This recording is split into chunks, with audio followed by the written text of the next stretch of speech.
One. Hi, guys, this is Mrs. Lamb, and I am just going to talk to you in general about economics and hopefully prepare you for your DCA that is coming up. So, this is called the economics of things. All right, one of the things you need to know for your test coming up is that you need to know a profit is a financial gain. It's the difference between the amount earned and the amount spent in buying, operating, or producing something. So basically, it's the money you make is a profit. So after all expenses are paid for a business, you've paid your employees, you've paid to keep the electricity on, the rent for the building that you're using, and after you've made all your sales, whatever product you're selling, whatever money's left over is your profit. It is a valuable return. Now, a tariff. It is a duty, or another word for it is a taxes. It's taxes. It's import taxes on things that come into our country from other countries. Gross domestic product is also known as GDP. The definition for that is the total value of the goods and services produced by the people of a nation during a year. And on this map shows, by color coding it, the places in the world, countries with the highest GDP. So that means these countries produce a lot.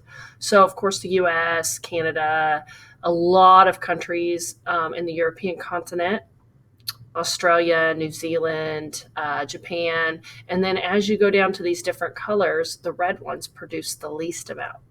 So you guys can see that on your map as well.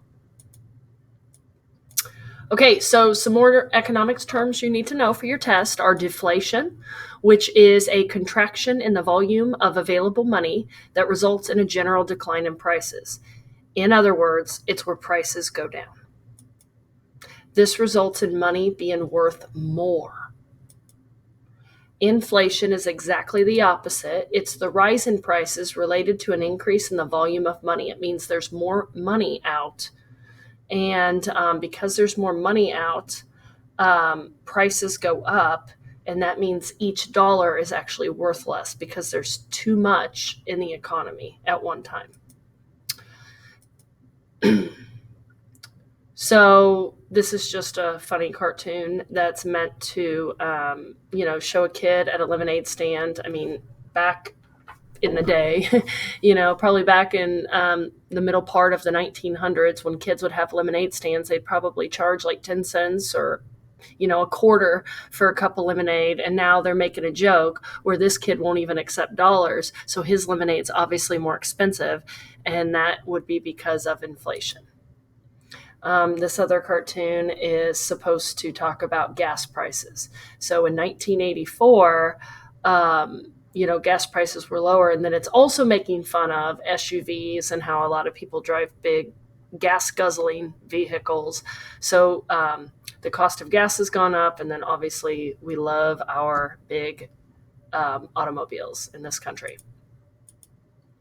So some types of economies that you need to know for the test. Command economy. It's an economy where production and distribution of goods and services are controlled by the government and industry is mostly publicly owned. Some examples are Cuba, China, or we've also learned about North Korea. A traditional economy. Traditional economies are underdeveloped economies that experience little economic growth. They tend to be rural and depend extensively on agricultural labor just to survive. This economy is learned by decisions made by ancestors in your community. And some examples are the countries that I've included, and then, of course, Chad that you guys have been working on. A market economy. It's an economic system in which there is free competition and prices are determined by the interaction of supply and demand. An example is the United States.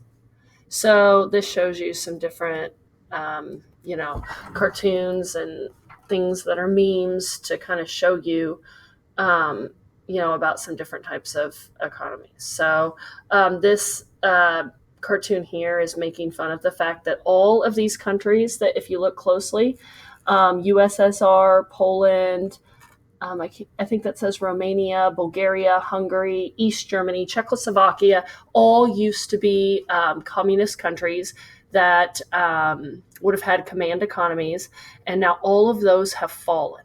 They're either no longer countries at all, or they just are no longer communist and no longer have that type of economy. And then the last three that are still standing, that still have that, are China, North Korea, Cuba. Um, and then this shows a bunch of people waiting in line, which is they're waiting in line for supplies. That is indicative of a command economy where government controls everything. And it does tend to happen where government controls things that you have to wait a long time and that there's a shortage of supplies. This shows you and indicates more of a traditional economy where things are done as they were in the past. So this is showing you kind of a market. It's been that way for many, many years. As you can see, you know, they don't have new technology. You can see that things are done the way they were in the past. And then this one is talking specifically about capitalism, which is another way of referring to a free market economy, and it's run by the private sector. So individual businesses and people make the decisions, not the government. Okay, so resources for economics. You need to know that there are different types of resources. There's capital resources, which is the equipment, inventory, and the actual plant that things are created in. It's unlike a natural resource, which is natural resource would be man-made. Natural, also known as land resources, include raw materials such as land, water, forests, minerals. Those things are used in production. Human or labor resources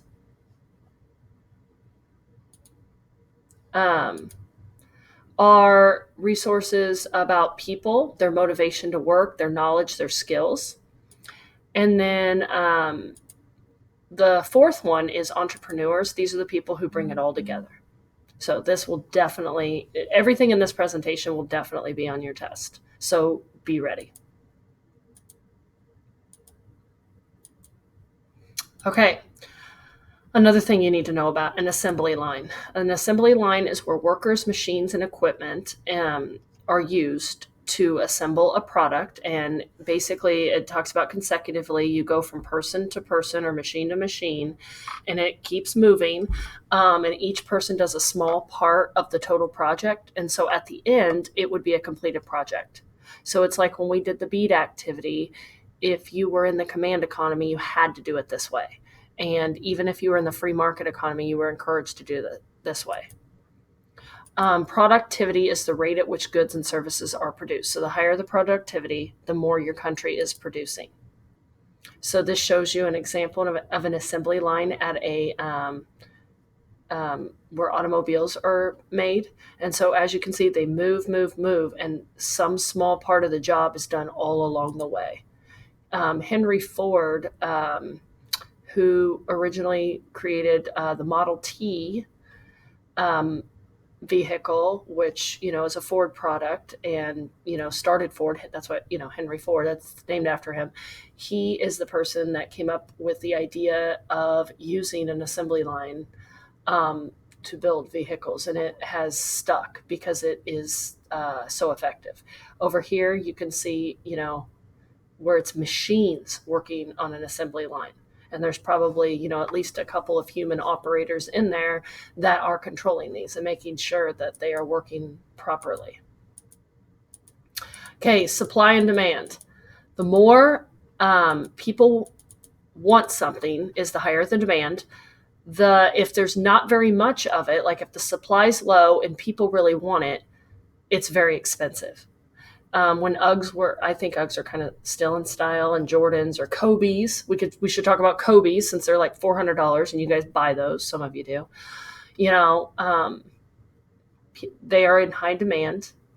The price is high because you're willing to pay it. Now, I don't know that the supply is low, but it's marketing, and it makes you feel like you got to get one. You know, you got to get a pair of those because they're like the coolest shoes in the world. Seafood in Missouri. Missouri's landlocked. So getting seafood is a little bit more trouble. So there's not a huge supply of it. People want it. So the demand's high. Therefore, the price is high. Demand, that's the desire to have a commodity or make use of a service and the ability to purchase it. Basically, the more people want something, the higher the price is going to be. Supply